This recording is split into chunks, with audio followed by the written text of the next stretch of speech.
Listen to me, please. You're like me, a Homo sapiens, a wise human.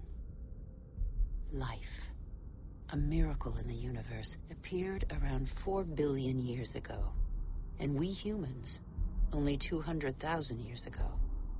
Yet we have succeeded in disrupting the balance that is so essential to life. Listen carefully to this extraordinary story, which is yours, and decide what you want to do with it.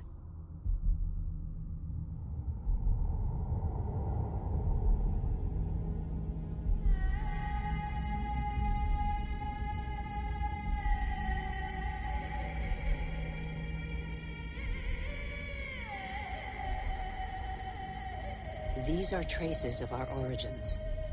At the beginning, our planet was no more than a chaos of fire. A cloud of agglutinated dust particles, similar to so many similar clusters in the universe. Yet this was where the miracle of life occurred.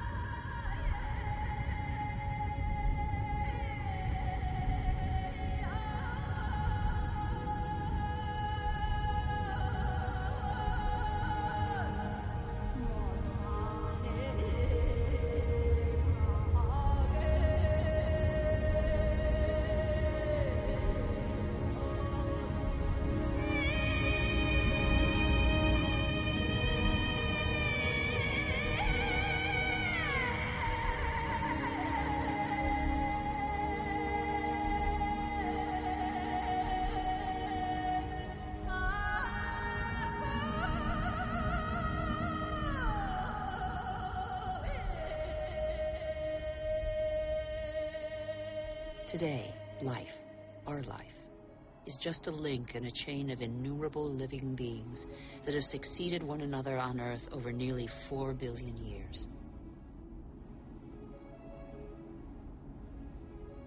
And even today, new volcanoes continue to sculpt our landscapes. They offer a glimpse of what our Earth was like at its birth. Molten rock surging from the depths, solidifying, cracking, blistering or spreading in a thin crust before falling dormant for a time.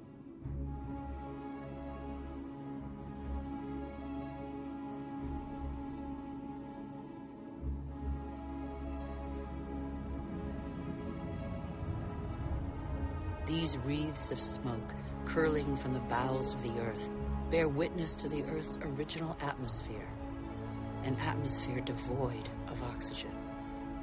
A dense atmosphere, thick with water vapor, full of carbon dioxide. A furnace.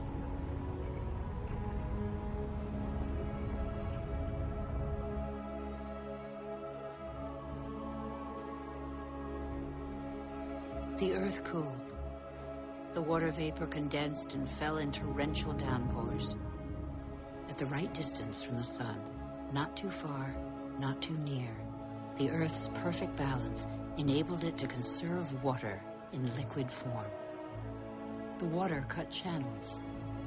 They are like the veins of a body, the branches of a tree, the vessels of the sap that the water gave to the Earth.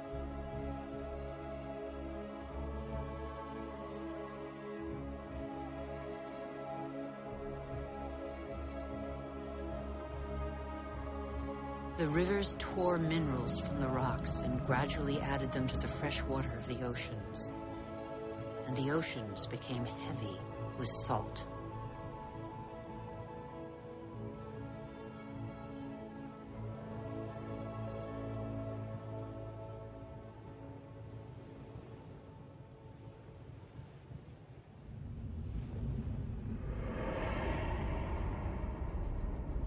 Where do we come from? Where did life first spark into being? A miracle of time, primitive life forms still exist in the globe's hot springs. They give them their colors. They're called archaeobacteria.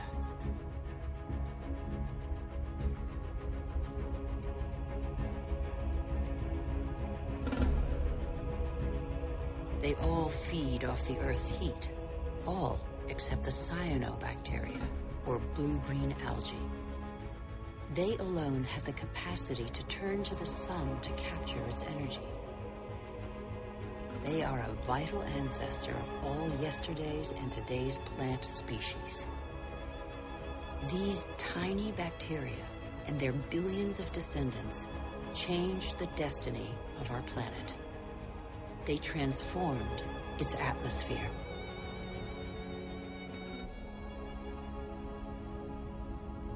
What happened to the carbon that poisoned the atmosphere? It's still here, imprisoned in the Earth's crust. Here, there once was a sea inhabited by microorganisms. They grew their shells by tapping into carbon from the atmosphere dissolved in the ocean. These strata are the accumulated shells of those billions and billions of microorganisms.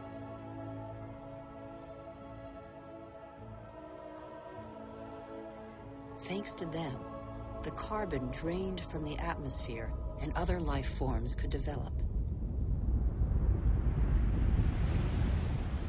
It is life that altered the atmosphere.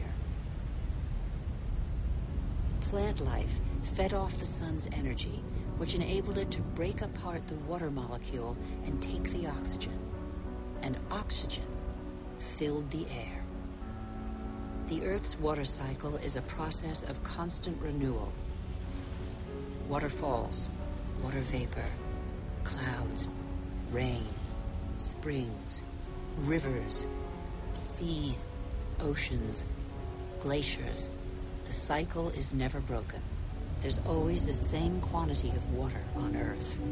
All the successive species on Earth have drunk the same water.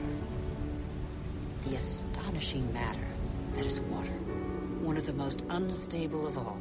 It takes a liquid form as running water, gaseous as vapor, or solid as ice. In Siberia, the frozen surfaces of the lakes in winter contain the traces of the forces that water deploys when it freezes. Lighter than water, the ice floats. It forms a protective mantle against the cold, under which life can go on.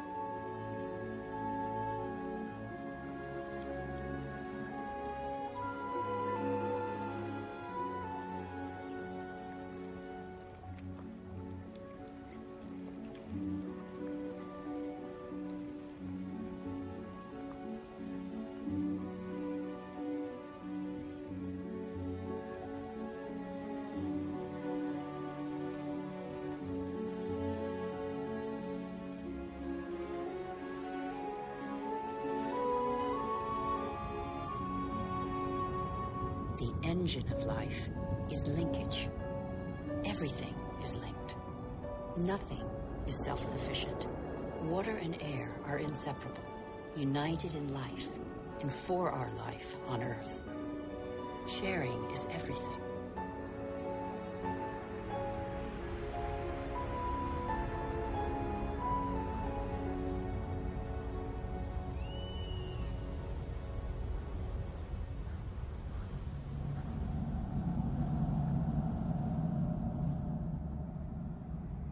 The green expanse peeking through the clouds is the source of oxygen in the air. 70% of this gas, without which our lungs cannot function, comes from the algae that tint the surface of the oceans. Our Earth relies on a balance in which every being has a role to play and exists only through the existence of another being.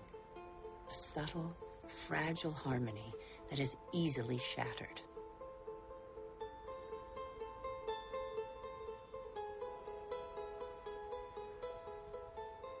Thus, corals are born from the marriage of algae and shells. Coral reefs cover less than 1% of the ocean floor, but they provide a habitat for thousands of species of fish, mollusks, and algae. The equilibrium of every ocean depends on them.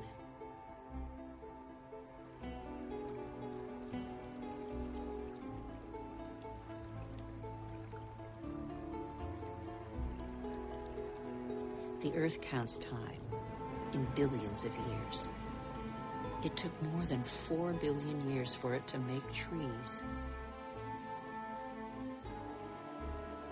In the chain of species, trees are a pinnacle, a perfect living sculpture. Trees defy gravity. They are the only natural element in perpetual movement toward the sky. They grow unhurriedly toward the sun that nourishes their foliage.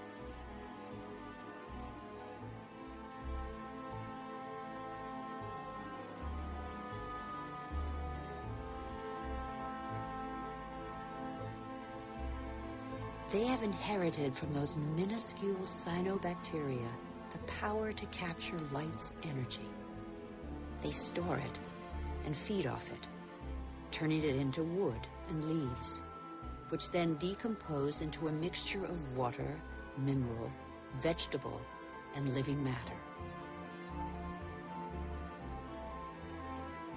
And so, gradually, soils are formed.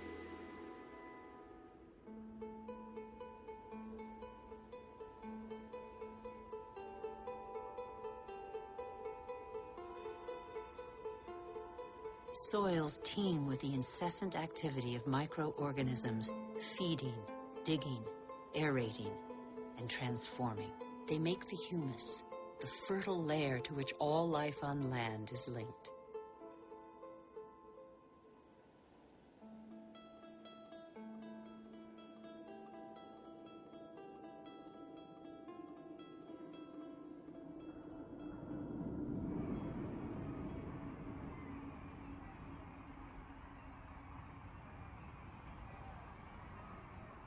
What do we know about life on Earth? How many species are we aware of? 1/10 of them? 100th, perhaps? What do we know about the bonds that link them?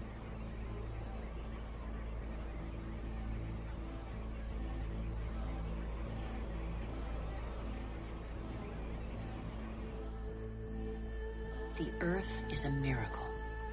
Life remains a mystery.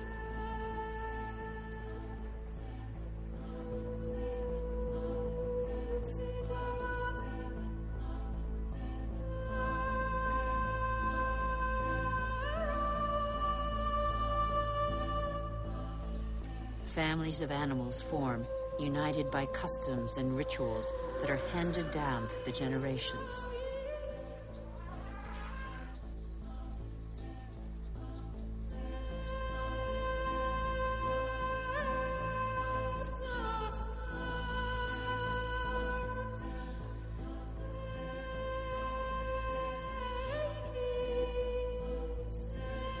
Some adapt to the nature of their pasture, and their pasture adapts to them, and both gain.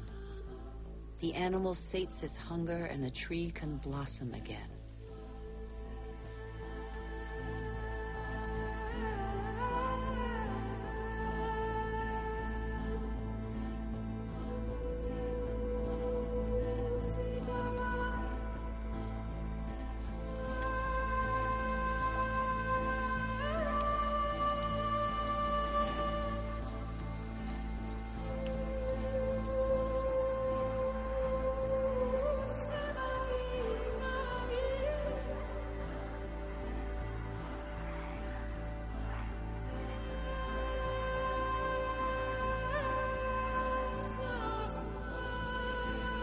In the great adventure of life on Earth, every species has a role to play. Every species has its place.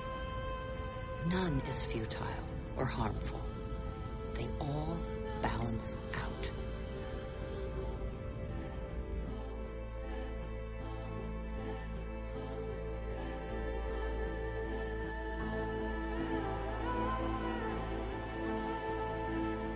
And that's where you, Homo sapiens, wise human, enter the story.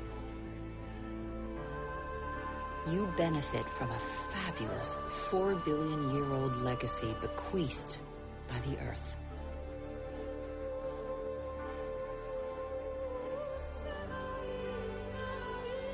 You're only 200,000 years old, but you have changed the face of the world. despite your vulnerability, you have taken possession of every habitat and conquered swaths of territory like no other species before you.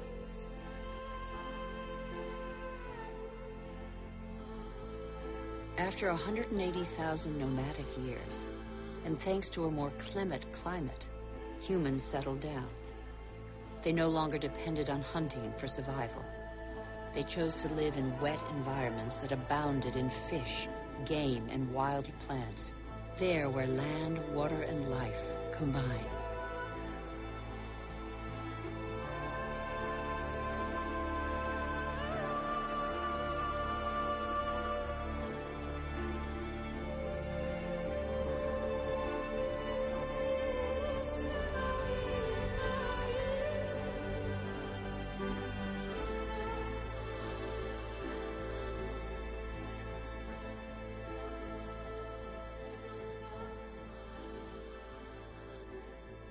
Even today, the majority of humankind lives on the continent's coastlines or the banks of rivers and lakes.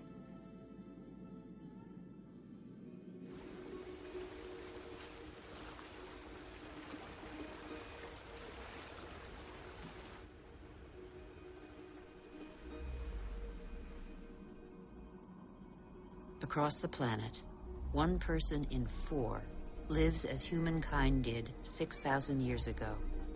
Their only energy, that which nature provides, season after season. It's the way of life of 1.5 billion people, more than the combined population of all the wealthy nations.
But life expectancy is short, and hard labor takes its toll.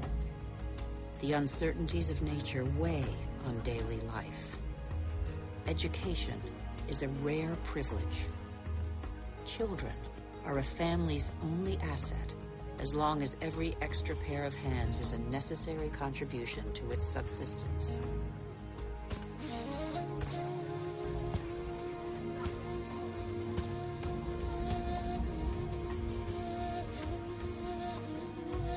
Humanity's genius is to have always had a sense of its weakness. The physical energy and strength with which nature insufficiently endowed humans is found in animals that help them to discover new territories.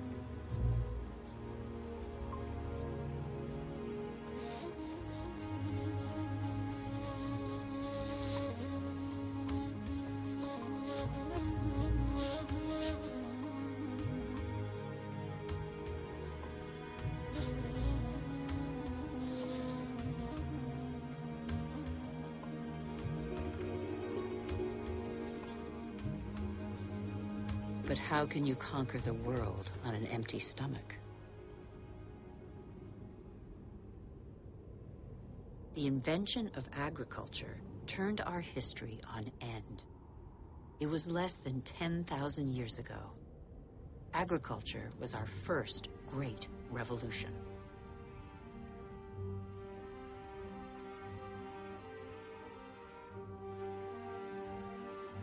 It resulted in the first surpluses and gave birth to cities and civilizations.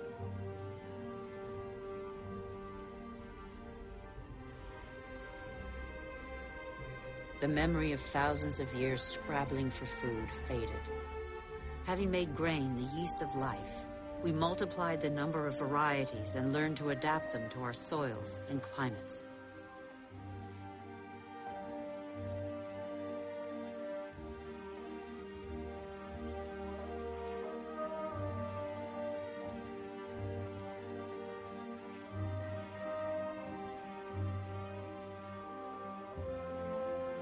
We're like every species on Earth. Our principal daily concern is to feed ourselves. When the soil is less than generous and the water becomes scarce, we are able to deploy prodigious efforts to extract from the land enough to live on.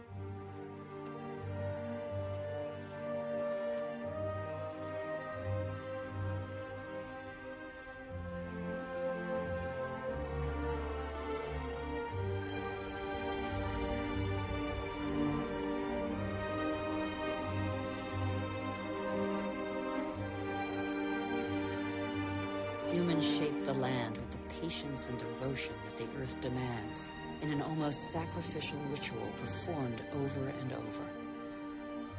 Agriculture is still the world's most widespread occupation. Half of humankind tills the soil, over 3/4 of them by hand.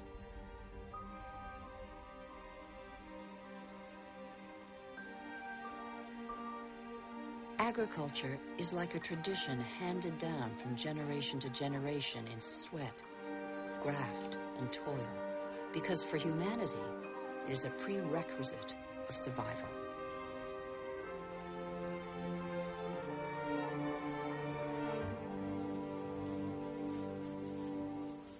But after relying on muscle power for so long, humankind found a way